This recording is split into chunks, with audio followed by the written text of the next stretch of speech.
18h30, c'est l'invité café. Bonjour Claude Périou. Bonjour Ibrahim, bonjour Mathéo. Alors vous êtes intervenu hier à la conférence économique qui se tient à la présidence pour dresser un tableau de la situation économique du pays. Alors qu'est-ce qu'il faut retenir d'essentiel de votre exposé d'hier? Sur quoi avez-vous mis l'accent surtout? Sur trois choses. La première chose, c'est de situer l'économie polynésienne dans son contexte international qui est plutôt favorable, même si quelques signes d'inquiétude peuvent apparaître sur le plan de la croissance ou sur le plan du commerce international ou encore de la dette qui ne cesse de s'alourdir. Sur le deuxième point, sur l'aspect local, pour dire que l'économie polynésienne, et vous l'avez dit à diverses reprises, l'économie polynésienne se porte bien, les indicateurs sont favorables.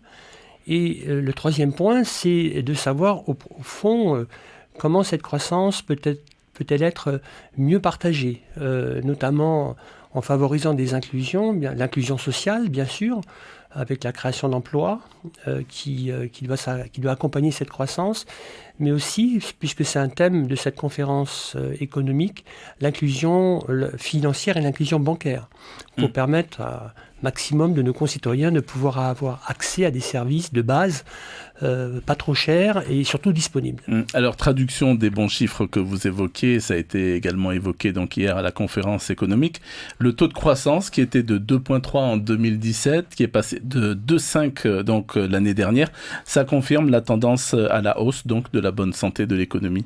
Absolument. Donc, l'Institut de la statistique de Polynésie française a indiqué donc le taux de croissance estimé du produit intérieur brut pour 2018 qui s'affiche donc à 2,5, soit en croissance par rapport à l'année dernière. Et cette tendance se confirme ce que nous estimions lors de nos précédentes observations sur la poursuite du chemin pour le moment favorable que poursuit l'économie polynésienne. Et c'est une bonne nouvelle. Alors cette conférence se tient, on vient de le voir, donc dans un contexte de reprise économique encouragée par une hausse de la consommation des ménages, par une augmentation du nombre de touristes en Polynésie française par exemple. Alors pour autant, le tissu économique, rappelons-le donc ici en Polynésie française, avec plus de 80% des entreprises qui sont des petites, voire des très petites entreprises, ça reste un tissu économique très très fragile. Alors, je ne dirais pas qu'il est nécessairement fragile, je dirais que le tissu économique a changé. La plus grande entreprise de Polynésie française est aujourd'hui la petite entreprise.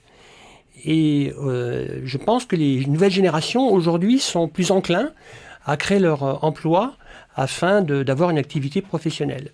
Il faut dire aussi qu'un certain nombre de secteurs ont saturé leur capacité d'embauche. Je pense par exemple au secteur de l'administration, qui aujourd'hui a atteint son niveau, je dirais, idéal, je ne sais pas, mais en tout cas son niveau d'embauche maximum, ou presque maximum, l'éducation, et donc, ou des entreprises également. Donc aujourd'hui, les jeunes se tournent vers ce qu'on appelle l'auto-entreprise, et je pense que c'est des initiatives qui permettent à ces personnes d'accéder à un emploi. Certes, il est fragile, mais je pense qu'il est quand même basé, et il s'appuie sur des structures comme l'ADI, dont il a été fait référence hier pendant la conférence économique, qui les aide à se développer et à prospérer. L'ADI, c'est justement la structure la mieux adaptée, par exemple. On rappellera que c'est l'Association pour le droit à l'initiative économique et qui va d'ailleurs toute cette semaine à Tahiti et dans les îles à la rencontre des porteurs de projets. Je pense que l'ADI est le complément indispensable au financement de l'économie polynésienne, qui serait partie de la banque commerciale traditionnelle à la SOFIDEP, qui est également une structure mise en place par le pays pour des entreprises qui sont en croissance ou en transmission.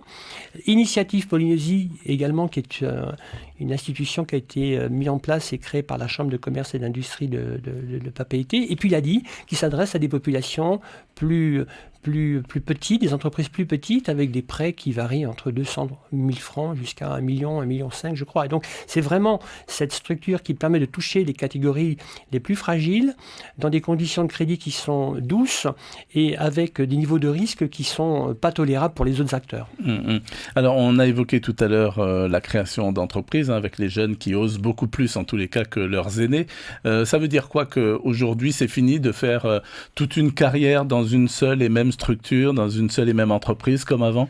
Je pense que la société a changé. Je pense que les jeunes générations ont un sens de la responsabilité et du risque peut-être plus prononcé que la mienne, par exemple, de génération, où il fallait absolument être salarié d'un groupe ou d'une administration pour réussir sa vie. Aujourd'hui, je pense que le monde a changé, cette génération apporte un renouveau dans la dynamique des entreprises et je crois qu'il faut s'en réjouir.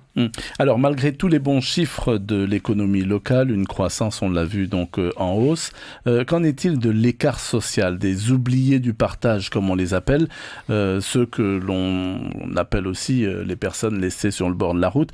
Aujourd'hui par exemple, le président du pays est attendu à Mayao où là-bas la population attend toujours d'avoir de l'eau potable au bout du robinet. Est-ce que cette croissance profite à tout le monde ? En tout cas, elle doit servir à tout le monde.